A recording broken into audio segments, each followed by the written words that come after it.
జోహార్ అమరవీరులకు. తెలంగాణ అనగానే అందరి హృదయాల్లో ఎలా ఉంటుందేమో కానీ నాకు ఒక ఆప్యాయత, అనురాగం నాకు అతుక్కున్నట్టుగా ఉంటుంది. అట్లానే నేను ఒక ఉన్నతమైన కుటుంబంలో పుట్టినప్పటికీ ఉద్యమాలు, పోరాటాలు చేయాలంటే మా ఇంట్లో ఆంక్షలు ఉంటాయి. అసలు మా ఇంట్లో ఇప్పటికి కూడా మహిళలు వచ్చి ఆ పరదా ఉందంటే బయటకు వచ్చి మాట్లాడేటోళ్ళు చాలా తక్కువ. మా అక్క చెల్లెలు కానీ, వదినలు కానీ, ఎవరు కానీ. నేను రావడానికి స్ఫూర్తి ఏంటంటే ఫస్ట్ నేను స్కూల్స్ నుంచే ముందుకు రావడం జరిగింది. స్కూళ్ళల్లో ఉన్నప్పుడే పోరాటాలు చేయడానికి సిద్ధమైనటువంటి వ్యక్తిని. అయితే ఎప్పుడైతే చలపతి విజయవర్ధన్ ఉరిశిక్ష వెయ్యాలి అని అన్నప్పుడు నా హృదయం చలించిపోయింది. దళితుల్లో నేరం చేసిందా చేయలేదా అన్నది పరిశీలన చేయనప్పటికీ ఉరిశిక్షలు ఖరారు చేయడం జరిగింది. ఆ ఉరిశిక్షలు రద్దు చేయాలని చేయడంలో నేను భాగస్థురాలని కావడం జరిగింది.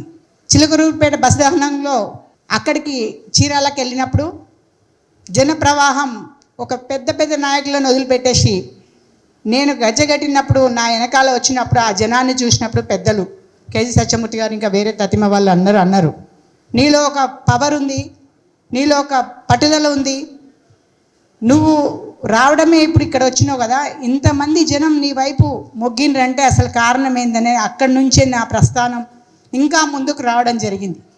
తెలంగాణ కోసం పనిచేయడానికి పట్టుదల ఇచ్చినటువంటి ఉద్యమం చలపతి విజయవర్ధన్ ఉరిశిక్షల రద్దు చేయడం. అట్లా వచ్చినటువంటి ఆ తెలంగాణ కోసం పోయినప్పుడు మేము మెదక్ జిల్లాను ఎంచుకోవడం జరిగింది. 10 జిల్లాల సమూహమైన తెలంగాణ రాష్ట్రంలో గుండు సూది మొదలుకుంటే యుద్ధ సామాగ్రిని సమకూర్చేటువంటి ఇండస్ట్రీస్ ఉన్నటువంటి ప్రాంతం మెదక్ జిల్లాలోని పటాన్ చెరువు ప్రాంతం. అక్కడ జరిగిన ఘోరాలను, నేరాలను పరిశీలన చేసినప్పుడు, ఇండస్ట్రీస్కి వెళ్ళినప్పుడు అక్కడనే వెలికి తీయడం జరిగింది. ఆంధ్ర వాళ్ళ కుయుక్తులు, కుతంత్రాలు, తెలంగాణ ప్రజలను ఎట్లా మోసం చేస్తున్నారు, వాళ్ళని ఎట్లా వాడుకుంటున్నారు అనేది తెలియజేయడం జరిగింది. అక్కడ అది చూసిన తర్వాత నేను ఉండేటువంటి వెంకటాపూర్ గద్దారింటి దగ్గరనే ఉంటాను. అక్కడ ఉన్నటువంటి ఆంధ్ర వాళ్ళు నీటి కోసం కొట్లాడినప్పుడు ముంపు గురైనటువంటి మహిళలు అక్కడ గుడి చేసుకొని తింటుంటే ఆ నీళ్ళ కోసం గొడవ చేసిండ్రు. నీళ్లు పట్టుకోవడానికి ఇవ్వకుండా వాళ్ళ బాత్రూంలకు మంచిగా నీళ్ళు వాడుకుంటారు కానీ తాగడానికి నీళ్ళు ఇస్తలేరు. పాప ఆ మహిళ బాధపడితే అప్పుడు నేను చెలించి వాళ్ళని ఫైట్ చేసి వాళ్ళకి నీళ్ళు పట్టి ఇవ్వడం జరిగింది.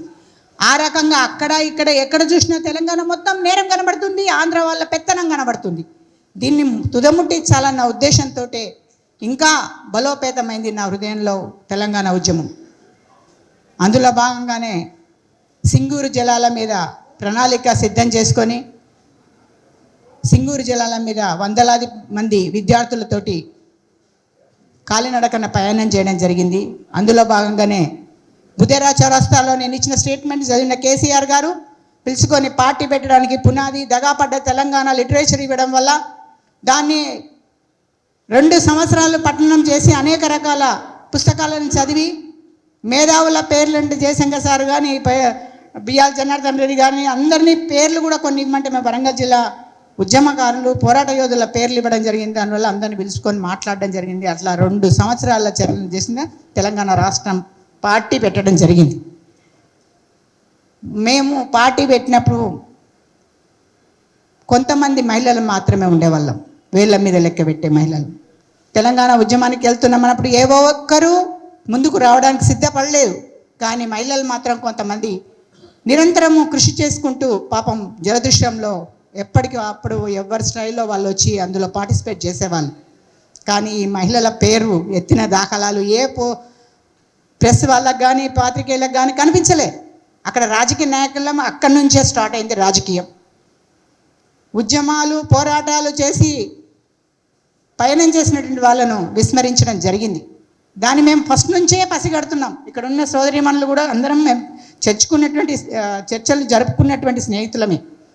అయినా మాకున్నటువంటి ఆర్థిక స్తోమత కానీ, లేదంటే మాకు వెనకాల ఎవరో ఒకరు ఉండాలి, అయ్యనో అమ్మనో లేదంటే నాయకులో, మాకు రాజకీయ నాయకుడు అయి ఉంటే మమ్మల్ని ప్రోత్సహించేవాళ్ళు. మాకు ఎవరు లేరు కదా, మమ్మల్ని ఎంకరేజ్ చేయట్లేదు. మేము ఎంత మొత్తుకున్నా, మేము ఎంత చెప్పుకున్నా, ఎంత ఏడ్చినా మనలను ఆదరించి చేరువ తీసుకున్నటువంటి వాళ్ళు లేవు.